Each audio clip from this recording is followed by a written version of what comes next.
Now, second class about historical backgrounds of apocryphal wisdom, those deuterocanonical wisdom. Before going to the Hellenistic period, you have to think about Persian period as well, because this is the very last phase of the Old Testament. So, in the Persian period, at the end of the Old Testament, and before starting New Testament period, there's intertestamental period. So this intertestamental period is Hellenistic times, and there is coming Ben Sira and Wisdom of Solomon. However, you have to think about the mainstream of Hebrew wisdom tradition. So if you find out that how this Hebrew wisdom tradition are going and how it is ended with the New Testament, you have to follow some important critical period or critical point. So the first critical point is some changes in the Persian period. As you know, after the fall of Jerusalem by Babylonians, those high classes and those aristocrats and some royal families and some expert people, they were deported to Babylon. And after 60 years of the Babylonian captivity, they came back to Israel and to Jerusalem. And those new empire, Persian Empire, the first emperor, Cyrus the Great, he led those captives to go back to their countries, and he let each people have their own culture and religion, as far as they give those taxes, and some labor taxes and all those political loyalty to Persian Empire. Religiously, culturally, you can just do as you wish. So that is why the Second Temple period started in Jerusalem. In those times, they do not have political independence, but they can keep their own religious tradition. That is why they rebuilt the temple. So 520 to 515, for 5 years they rebuilt their temple, that is Second Temple, and which was led by the governor Zerubbabel and the priest Yeshua, and also those two prophets, especially Haggai and Zechariah. All those four leadership contributed to rebuilding the Second Temple. And in those days, that is Yehud colony, we call them. It is colony under the Persian Empire. That Yehud, it means Judah. So Yehud colony, there are four characteristics. First of all, they are under Persian government, no political dependence, but they have religious dependence. So the second one is, it is kind of theocracy. So those religious leadership, the high priests, they are leading the society, and they are connected to Persian Empire politically, but religiously they are the leaders. So it's kind of theocracy. Those religious leaders are governing the society. So that is why that Yehud community, Yehud colony becomes temple community. So that community, the society, the central political power comes from that temple life. So they are giving their tax to the temple, and those high priests they collected the tax and they conveyed those tax to Persian Empire. But in that process, they obtained more taxes. So some parts of the tax money they possessed, and the certain portion of tax are being sent to the Persian Empire. And the fourth is the Reformation of the priest Ezra and the governor Nehemiah. That is very important, and it gives some impact on that Yehud community and the following Jewish community.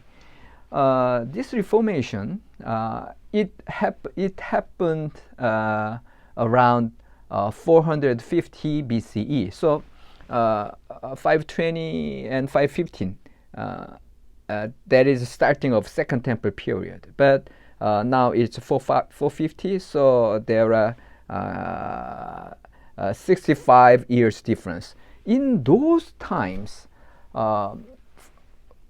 at first, dedication of that Second Temple period in the time of Joshua and Zerubbabel and Haggai and Zechariah, they expected to have some prosperity and some revival of their community. But as you know, the governor Zerubbabel disappeared suddenly. Nobody knows what happened to him.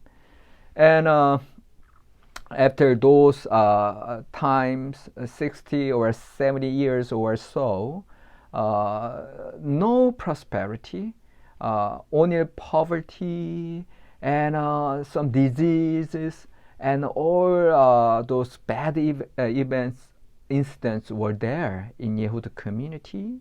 How do we know that? You know, when we come to Nehemiah, book of Nehemiah, Nehemiah heard, he was a Persian officer in those times, and he accepted some people, compatriots from Jerusalem, and he asked them what's going on, and they are well in Jerusalem and those Second Temple community, but he heard that so many bad things and still poverties are going on, and people they didn't follow the Mosaic law, so he was worried about their country. So that is why he was asking to come to Jerusalem to the emperor, and he had a permission to go to Jerusalem. So that is why Nehemiah came as a governor in Yehud community. And in the same period of time, Ezra was also being sent by emperor to Yehud community. So religious leader Ezra and political leader Nehemiah, they did reformation of the Yehud community. And this reformation is very important in 2 points. First point, Ezra makes people back to the law. Before Ezra's arrival, that Second Temple communities are just following their own interests, and they didn't obey the law of Moses. So there is some intermarriage with pagans, and so all those worship idols, and that is why those disasters are recurring all the time. So when Ezra proclaimed the law of Moses, all those people in Yehud community, they repented and they changed their life, and so it is a kind of new reformation and revival were there around in 450. And also Nehemiah. What did Nehemiah do? You remember? Nehemiah rebuilt the walls, Jerusalem walls. Before rebuilding the walls, the Yehud community were exposed to attacks from other pagans or other people. Not only that physical attacks, but also that Jerusalem walls collapsed. It means their piety, their holiness, they are just exposed to this pagan world, so their holiness is not preserved.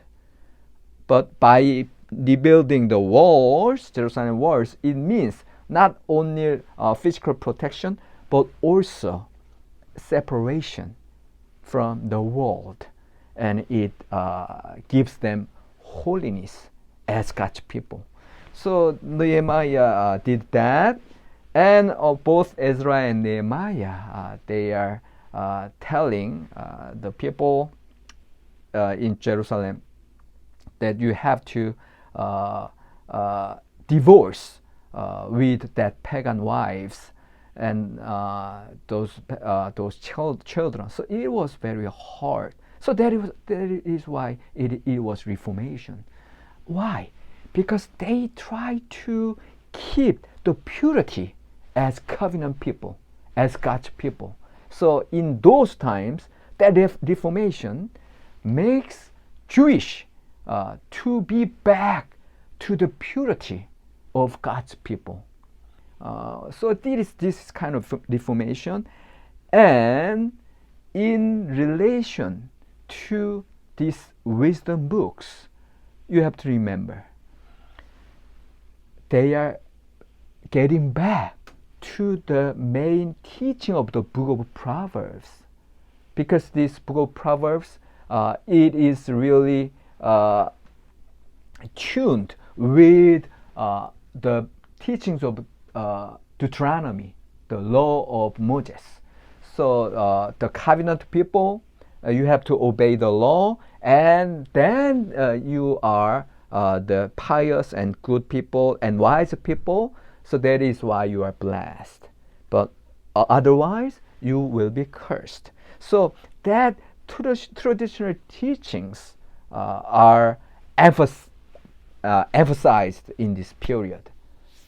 On the other hand, that anti-retribution attitude, perspective, that Book of Job and Book of Kohelet, it is kind of the anti-voices are kind of subsided because their reformation means they are abiding by the traditional teachings.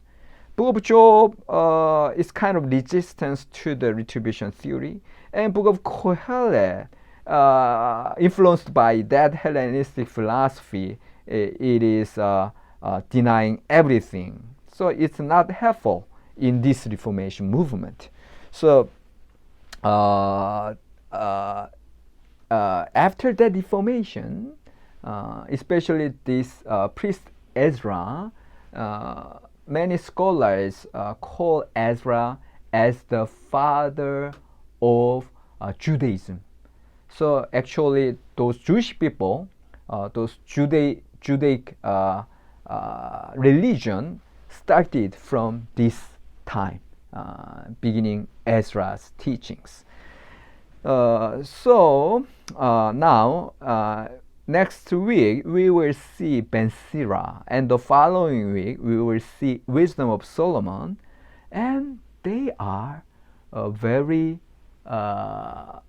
conservative in obeying the law of Moses, and they are very traditional in keeping the commandments of the law because of this Reformation movement and following influence. One of famous wisdom literature scholars is Leo Perdue. I remember he teaches Liberty University in Texas, and he is one of the famous wisdom literature scholar. And he, like a long time ago, like 9 years ago, he visited Korea, and he made a lecture. And at that time, I raised my hand and I asked him about the relationship between Ecclesiastes, Kohelet, and Ecclesiasticus, Ben Sira. So, this Ecclesiastes talks about anti-orthodox. At least it is very different from Proverbs, the traditional teachings. However, this Ecclesiasticus, Ben Sira, it is very sincere and faithful to the teaching of the book of Proverbs. So Ecclesiastes and Ecclesiasticus very similar period, but why? What does make that those two books are different, very different? What's the reason? And Leo Perdue, at that time, he didn't answer clearly. So I was not satisfied with his answer. And later, I just studied in my own studies and materials. And I have found that because of that Reformation, the main line of wisdom tradition comes back to that original teaching of the book of Proverbs. Without that Reformation, probably book of Kohelet or book of Job, that kind of anti-orthodox will make their voice. But because since this Reformation of Ezra and Nehemiah, that anti-orthodox voice not being heard anymore, only that traditional teachings getting bigger voice in those times. Now we will go to the Hellenism. The Alexander the Great, he appeared around 333 BCE, 333. He came to the Palestine, and he extended his power to the India, and he was a kind of evangelist of the Hellenism. So there is a new wave of Hellenism in throughout that ancient Near Eastern area. And because of the Hellenism, now from Persian period to Hellenistic period in this Palestine, this Yehudi community, and now people getting more influenced by that pluralistic world. So many ideas, many views on human beings and human world, and also many peoples are being scattered around the Hellenistic world, and they are exposed to that new civilizations, and their perspective getting broader and broader, and from agrarian life to those market centered cities. So many changes were there when the Hellenism comes to the Palestine area. So now those Jewish people, as you know, in this at the end of this Persian period, they are being reformed, and they are being faithful to the traditional teachings, and their Yahwism, being obedient to the law. However, this new wave of Hellenism, it is kind of challenging to Jewish people and their traditions. So it is very personally, I'm very curious about this clash between Hebraism and Hellenism, and how that traditional Jewish religion, Jewish Yahwism, how it survives throughout that pluralistic views and that Hellenistic civilizations. And you have to remember, it is the time when the book of Kohelet was written. That is why these many Hellenistic elements, philosophical streams, were there in the book of Kohelet. And it is the time book of Ben Sira and Wisdom of Solomon transpired. So now I post up this comparison between Hebraism and Hellenism, so you can print it out and you can see some differences between the two. First category, main emphasis of Hebraism is on human sin and obedience to the law and right acting, because it is emphasizing obedient life to the law. So giving sacrifices and observing Sabbaths and forbidding those pork. It is right. It is very emphasis on the Hebraism teachings. However, Hellenism, their main emphasis is on human freedom rather than human sin, and they are very pleased to having objective observation, and they always stress on right thinking rather than right acting. So it's very different. And second one, about God, Hebraism emphasizes monotheism, but Hellenism polytheism. And they are kind of having uniformity in Hebraism, but Hellenism, pluralism.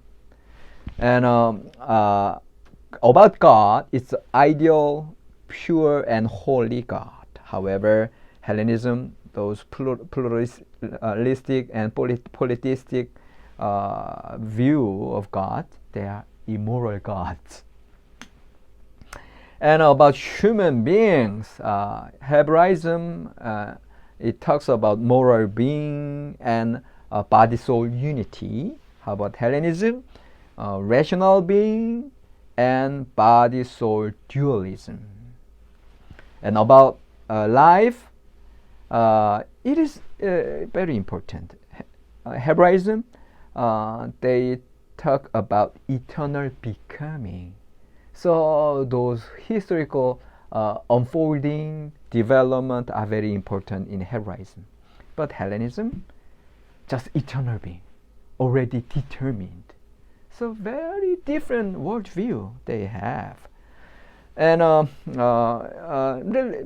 being related to that worldview, their epistemology, their perceiving process, it is very subjective and transcendental, because Hebraism, they are supposing the holy God. But Hellenism, it is kind of objective and experiential.